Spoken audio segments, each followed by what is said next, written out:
पाँव की धूल, नजर का चश्मा, चश्मे का रंग, रंग से होने वाले इलाज और आंखों में चमत्कार। गजब गजब कहानियां हैं।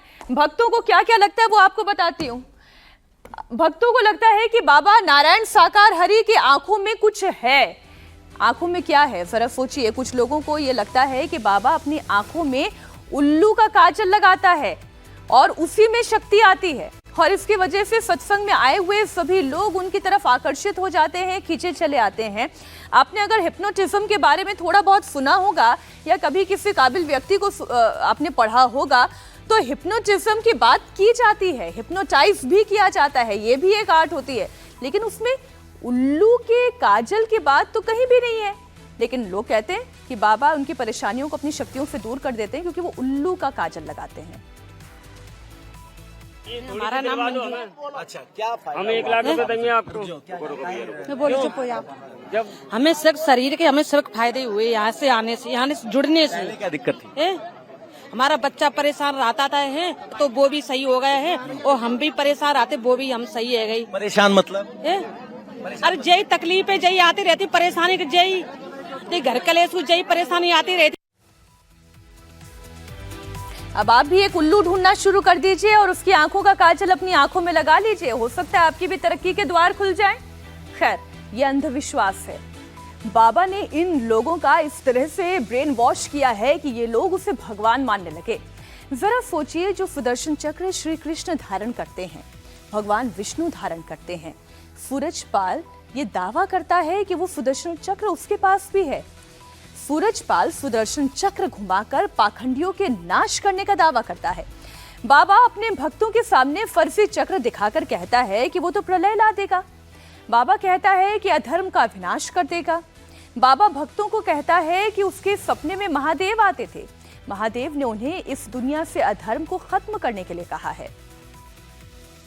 क्या मान्यता है बाबा को लेके, क्या मानते हैं आप? हम बाबा को परमात्मा मानते हैं, विष्णु भगवान। विष्णु भगवान का रूप देखा मैंने, सुदर्शन चक्र देखा उनकी।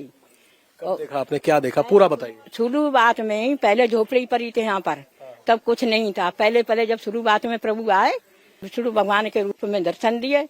उंगली पर सुदर्शन चक्र है, गरुड़ की सवारी है।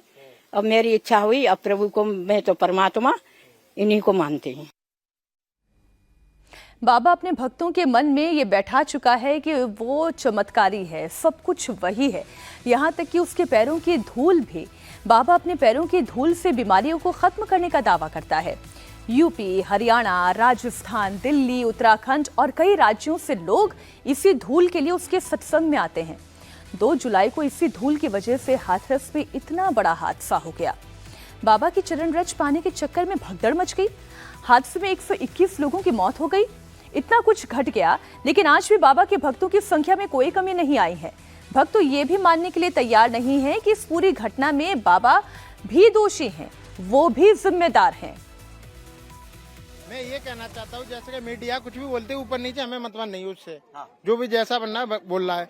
जैसे कि प्रभु की रज धूर के लिए जो बोल रहे हैं मीडिया के, उसके लिए मरिए नहीं है, गलत है। अगर रज धूर, अगर प्रभु की चाहते कि मेरी रज धूर पैरों के नीचे तो ले जाओ, भला हो जाए, तो ट्रक जे का नाम है पांडान नहीं लगाते, कनाते नहीं लगाते, ट्रक के ट्रक धूर मंगाते, बाप खड़े आके प्रवचन बोलते कि मेरे चरणों की धूर तक भला हो रहा है, तो जा धूर बटो ले जाइयो। ऐसा कुछ नहीं है, गलत है। सूरजपाल जाटव उर्फ नारायण साकार हरि उर्फ भोले बाबा, सोचिए शख्स ने पाखंड का कैसा माया जाल बुन रखा है। उस जाल में लाखों लोग फंसे हुए हैं। बाबा उन्हें चमत्कारी पानी पिलाने का दावा करते हैं। वो कहते हैं कि उसके पास एक ऐसा खास पानी है कि उससे सारी बीमारियां दूर हो जाएगी और भक्त उनकी इन बातों में आ भी जाते हैं। बड़ी हैरानी होती है कि अस्पताल जाने की बजाय वो अपनी बीमारी ठीक कराने के लिए बाबा के इस हैंडपंप का पानी पीने के लिए तैयार रहते हैं। ऐसे न जाने कितने सारे टोटके हैं। तो हरि परमात्मा ने मुझे आवाज लगाई, मेरा नाम लिया और मुझे बोला था कि वंदना जी उठिए, मैं आपकी मिर्ची में आ गया। तो उसके बाद मैंने अपने पति को बोला, मैंने सुनो ऐसे ऐसे आवाज आई है। तो इन्होंने बोला कि आज तो भोले बाबा आ रहे हैं। तो मैं तो जानती नहीं हूँ। तो फिर मेरा मन ने कहा कि चलो मैं देखती हूँ जाके। अच्छा, मैं बेसिक में टीचर भी हूँ। तो फिर दूसरे दिन मैंने छुट्टी ली, अपनी सीएल ली और मैं सदका साथ करने के लिए बाग में ग्राउंड में पहुंच गई। तो वहाँ मैंने सदका साथ किया।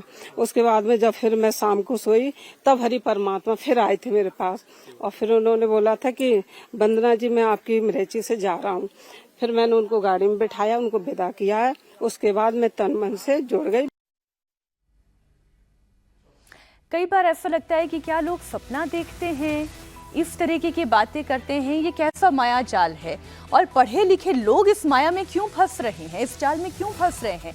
बताया उस महिला ने कि वो पेशे से एक टीचर है, पढ़ी लिखी महिला है, इसके बावजूद इस माया जाल में फंस गई।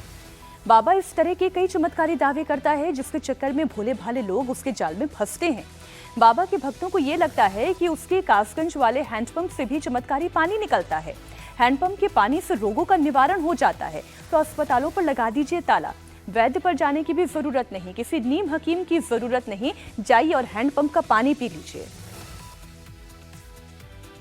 नीरव चमत्कार भैया बहन, हमारे पति तनके थे बीमार, 3 महीना चारपाई से नहीं उठे, लेकिन यहाँ आने से मैंने जल भी पे आया, वो आए और वो ठीक हो गए। जल की क्या कहानी है जो यहाँ का हैंडपंप का जल है? जल यही है, जब ये हैंडपंप सब है तो उस जल से क्या होता है? जल से क्या होता, अब आप पिए, आप उनका नाम लेकर पिए, आपको इच्छा पूर्ण होगी, जो बीमारी है उसको दूर होगी।